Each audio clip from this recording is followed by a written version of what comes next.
I'm going to ask you to do something that's going to seem really strange. Okay? How many of you have a smartphone? An iPhone, a BlackBerry, a phone that can get onto the internet? How many of you have it on you? How many of you have like a Facebook or a Twitter or a Foursquare account? Take out your phone, check in. No, for real. Go for it. No, for real. Take out your phone.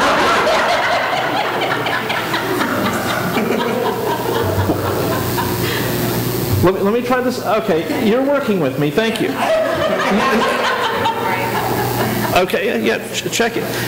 Now, this is one of those odd little things. And no, this isn't the sermon, but this is one of those odd little things. Once upon a time, when you came to church, you were supposed to turn off absolutely everything and just be really somber and holy and religious, right? You remember those days? In fact, when I came in today, I saw in the pastor's office, you've got the tickler's stick that you used in some service way back when. You know, back in the bad old days of Congregationalism, you remember this probably. There was somebody whose job it was to patrol the back with a stick that had a feather on one end and a knob on the other. And depending on whether you were sleepy, they needed to wake you up with a feather, or you were having too much fun and then they used the other side of the stick. We're going to have fun. And because we're going to keep in touch with our friends who are not with us today, we're going to let them know that we're having fun. And next week, your friends who follow you on Twitter, who are with you on Facebook, who can't wait to see where you are on Foursquare, are going to see that there's something really good going on here. And so I'm going to encourage you, at least so long as I'm here, to not turn off your phones. Silence them, yes. But, if something really great happens in worship, tweet, "Wow, the choir was amazing." By the way, the choir, you're amazing. That was really great. So, but be engaged in worship, not just with your head and with your ears, but with your thumbs, with your heart, with your friends, with your wider community. In the UCC, we don't often talk about evangelism. It kind of scares us. But a wise person once said that evangelism is just one beggar telling another beggar where to find bread. We know where the bread is. Let's tell people. Would you pray with me? Gracious God, we ask that you would speak to us. That in this time of worship, as we open ourselves to your presence, your ancient word would touch our hearts through the power of your still speaking Spirit. Amen. So this part is the sermon, just in case you're curious. In today's reading from Mark's Gospel, we find Jesus doing what he did, going to worship, gathering with the community on the Sabbath. Now, in ancient Israel, the synagogue was the place where worship happened. We so often think about the temple, where people would go to Jerusalem and offer their sacrifices. But for the average person, worship happened in their hometown, in much the same way that we gather in a local church instead of all of us trekking to Hartford, which wouldn't make so much sense if you imagine all of us gathering in one place. It's too big. We need the small and the comfortable. We need the place where we can sit next to somebody that we know and love. And that's what Jesus did. And so as he was in Capernaum, he gathered in the synagogue. And he was asked, since he was the rabbi, to teach. Now, in the first century, there were two people who had special jobs in the synagogue.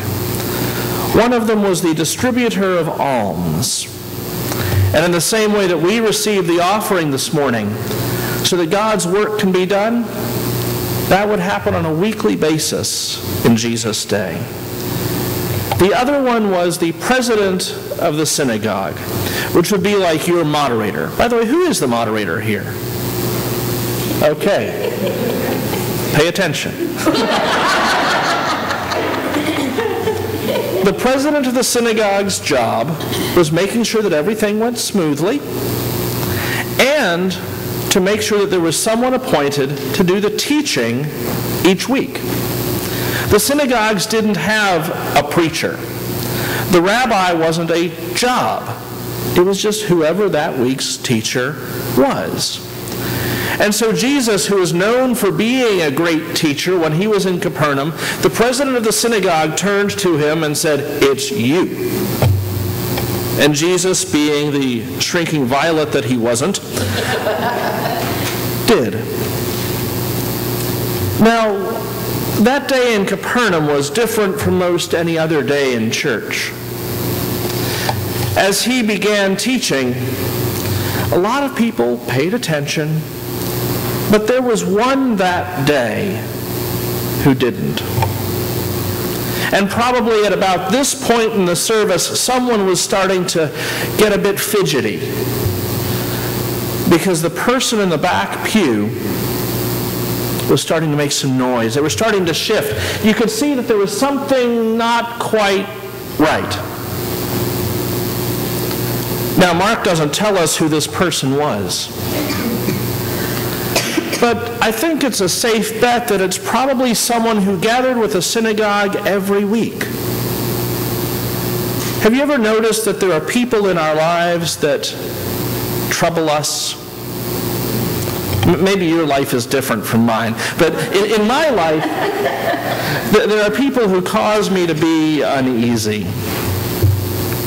And especially in a church setting, we tend to try and forget that. We pretend that it doesn't exist.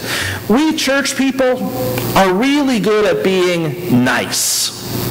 Right? You remember the 11th commandment says, "Thou shalt be nice"? Something like that. Well, sometimes we are so nice that we ignore behaviors. Sometimes we're so nice that we ignore problems. Sometimes we are so stinking nice, well, that when other people aren't nice, we don't know what to do about it. And that day in Capernaum, there was someone who was not being nice. And the ruckus started partway into Jesus' sermon when this person got up and said, "Who are you to come here? I know who you are. You're the Holy One of God. Have you come to destroy us, Jesus?" Wow. What a great middle for a sermon. Have you ever had a disruption take place in worship like that? Me too. During the week, I work down at Norwalk Hospital. I'm one of the chaplains who covers the psychiatric wing.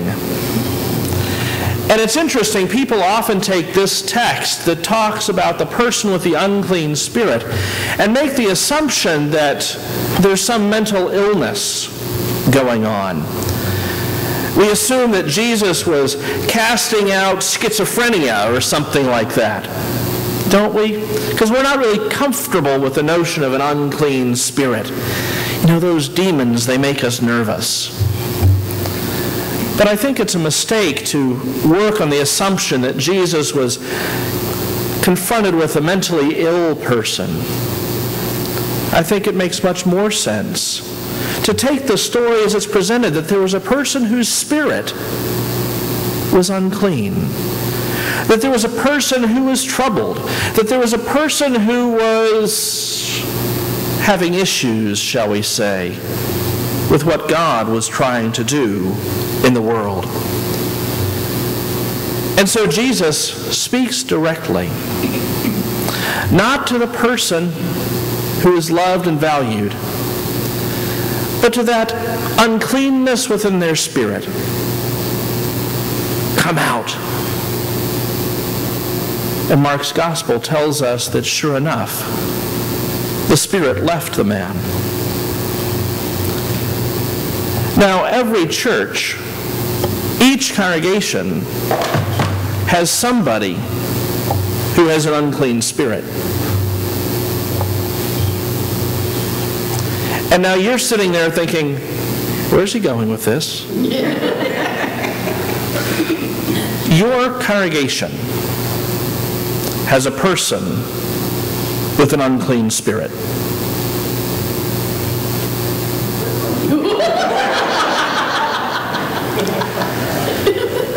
And it's not fair for me just to leave that hanging.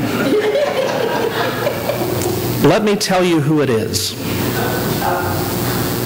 It's the person that each one of us looks at when we look in the mirror. Each one of us has something inside of us that when we encounter the presence of Christ, we cry out, "What do you have to do with us?" Each one of us has a part of us inside that we know that if we were to encounter Jesus face to face, that Jesus would cast out of us. Don't we? I'm not going to ask for a show of hands like I did about the smartphones. But each one of us finds ourselves confronted by Christ. Not because we're evil, not because we're bad even, but just because there's something inside of us that's unclean. Just because there's something within us that's disruptive to the cause of Christ. And sometimes even to the life of the church. You know, what's true about us as individuals is true about us as a community as well. I've known your congregation from a distance for a good many years. You probably didn't know this. Marshall Linden, who was your interim pastor, 13, 14 years ago, he and I are friends. We're both intentional, well, he's retired now, God bless him, but we both have training as intentional interim ministers. And so back when he was here, I started getting a little bit of your story. Now, if you think back to the time of Reverend Horton being here, most of you remember that. Some of you younger folks, I'm sure, don't. Think about the transition that happened between Reverend Horton's time and then having Sheldon here as pastor. Something tells me that this place changed a bit. I'm seeing some nodding. Thank you. But by the way, I know that we're of Congregationalist tradition, but if you want to say yes or nod or say amen or something like that, that's okay. But if you think about that change that happened during Marshall Linden's time with you, think about some of those things that changed for the better. I'm not sure what they were. He didn't go into details with me, and even if he had, it's been a long time. But one of the tasks of an interim minister is always to help you move to that next step. You are at a crossroads as a congregation. You are at a truly exciting time as you begin this interim period. As Laura Westby prepares to come in as your interim pastor in just a few weeks. And I can guarantee you that as she leads you forwards, you, as a congregation, and probably you as individuals, will have moments where you're going to feel just like that guy in the synagogue when Jesus was there. It's going to be kind of squirmy feeling. Things are going to change. You're not going to be sure you're going to like it. Give it a shot. Because we encounter Christ through different faces, through different ways, in different times as we grow. Sometimes we want to ask, have you come to destroy us? Sometimes it feels like that. But I can assure you that as you move into this interim, As you prepare for the next person that God is calling to be your pastor, that you're not alone. That the same Jesus who was there in the synagogue in Capernaum stands with you, offering you not just cleansing, but new life and new hope. May Christ then be with you.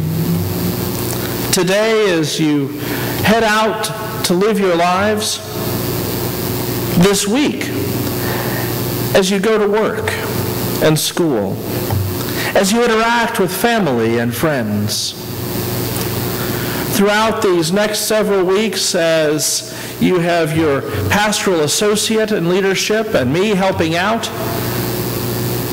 through the year or so ahead, as you commit yourselves fully to the work of the interim, casting out those demons within yourselves, not worrying about the demons in the person next to you. Well, maybe a little. But casting out those demons that are within, so that you too can be God's own redeemed, beloved community, stepping forward in grace and peace and strength. Amen.